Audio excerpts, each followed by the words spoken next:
Hello students. तो आज हम टॉपिक डिस्कस करेंगे क्लास 11th के लिए, और आज का जो हमारा यूनिट होगा वो यूनिट 3 है, लॉज ऑफ मोशन। तो हम कुछ इम्पॉर्टेंट टॉपिक्स को ही डिस्कस करेंगे। तो आज का जो हमारा टॉपिक है वो है Newton's first law of motion. ठीक है, तो क्या होता है Newton's first law of motion, या हम कह सकते हैं कि न्यूटन ने क्या बोला, उनकी क्या स्टेटमेंट थी, उनका क्या लॉ था जो कि उनका फर्स्ट लॉ था, Newton's first law of motion. देखिए, Newton's first law of motion मतलब न्यूटन की एक स्टेटमेंट है, वो ये है कि according to this law a body continues to be in the state of rest or uniform motion unless it is acted upon by some external force to change its state। Newton का ये मानना है कि अगर कोई body rest पर है, अगर कोई बॉडी रेस्ट पर है, वो हमेशा रेस्ट पर ही रहेगी। न्यूटन का यह कहना है कि a body continues to be in the state of rest। तो न्यूटन का फर्स्ट लॉ का यह स्टेटमेंट है कि अगर कोई बॉडी रेस्ट पर है वो हमेशा रेस्ट पर ही रहेगी, अगर कोई बॉडी मोशन में है वो हमेशा मोशन में ही रहेगी। तब तक रहेगी मोशन में, तब तक रहेगी रेस्ट पर, जब तक ना उस बॉडी के ऊपर कोई एक्सटर्नल फोर्स हम लगाएंगे। जब हम उस बॉडी के ऊपर कोई एक्सटर्नल फोर्स लगाएंगे तो अगर वो बॉडी रेस्ट पर है तो वो रेस्ट से मोशन में आएगी, अगर कोई बॉडी मोशन में है तो वो मोशन से रेस्ट में आएगी। तो ये न्यूटन्स का मानना है, इसका फर्स्ट लॉ है। तो न्यूटन फर्स्ट लॉ कहता है कि अगर कोई बॉडी रेस्ट में है वो हमेशा रेस्ट में रहेगी, अगर कोई बॉडी मोशन में है वो मोशन में ही रहेगी। तब तक रहेगी रेस्ट में, तब तक रहेगा मोशन में, जब तक ना आप उसके ऊपर कोई फोर्स लगाएंगे, कोई एक्सटर्नल फोर्स लगाएंगे। जब आप उस बॉडी के ऊपर कोई एक्सटर्नल फोर्स लगाएंगे तो उसके बाद वो जो बॉडी होगी उसके बाद उसका स्टेट ऑफ रेस्ट चेंज हो सकता है, मतलब वो रेस्ट से मोशन में आएगी या मोशन से रेस्ट में आएगी। फॉर एग्जांपल, अगर हमारे पास एक बुक है, अगर हम एक बुक को किसी टेबल पर रख देते हैं तो क्या वो बुक खुद से रेस्ट से मोशन में तो नहीं आएगी? क्या वो बुक एक जगह से दूसरी जगह तो नहीं चल के जाएगी? Because due to inertia of rest.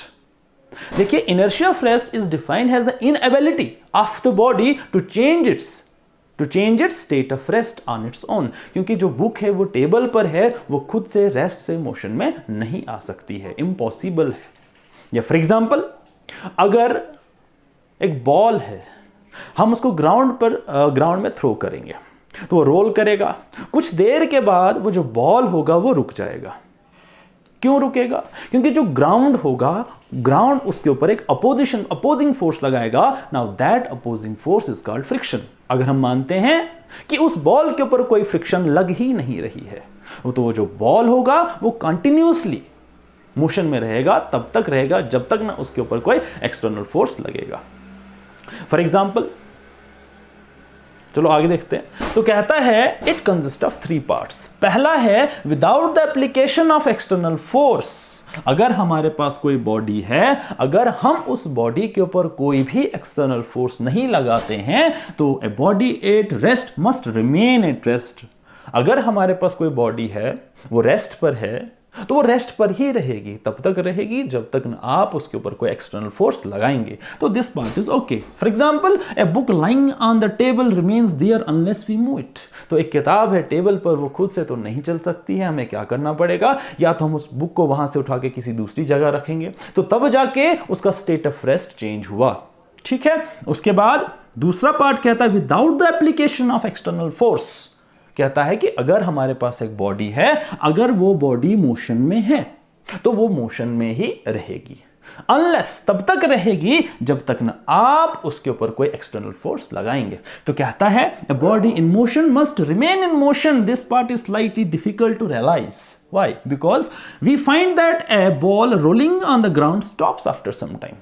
कहता है कि भाई, आपका यह मानना है कि अगर कोई बॉडी मोशन में है वो मोशन में ही रहेगी, तब तक रहेगी जब तक ना आप उसके ऊपर कोई एक्सटर्नल फोर्स लगाएंगे। कहता है इस पार्ट को समझना थोड़ा डिफिकल्ट है, देखते हैं। इनफैक्ट कहता है जो बॉल है, the ball has been stopped by some invisible force. कहता है जब अगर कोई बॉल है वो ग्राउंड पर रोल कर रहा है तो कुछ देर के बाद वो तो रुक जाता है। आप तो कह रहे हैं कि वो मोशन में रहेगा, बट व्हाई? कहता है the ball has been stopped by some invisible force like friction. It's कहता है वो जो बॉल था, वो जो ग्राउंड पर रोल कर रहा था, वो कुछ देर के बाद रुक गया। क्यों रुका? क्योंकि उस बॉल के ऊपर एक इनविजिबल अपोजिंग फोर्स लगा। Now that is called friction by ground. ठीक है, कहता है in this if this invisible force were made zero, अगर हम मानते हैं कि उस बॉल के ऊपर कोई भी फ्रिक्शन नहीं लग रही है, तो जो बॉल होगा then the ball continues to remain in motion. तो बॉल जो है वो कंटिन्यूसली मोशन में रहेगा। तो बॉल के ऊपर तो एक एक्सटर्नल फोर्स लगी जो कि है फ्रिक्शन, तो उसकी वजह से बॉल जो है मोशन से रेस्ट में आ गया। उसके बाद थर्ड वन कहता without the application of external force, अगर हमारे पास एक बॉडी है, वो बॉडी खुद से इटसेल्फ खुद से अपनी डायरेक्शन चेंज नहीं कर सकता है, तब तक नहीं कर सकता जब तक ना आप उसके ऊपर कोई एक्सटर्नल फोर्स लगाएंगे।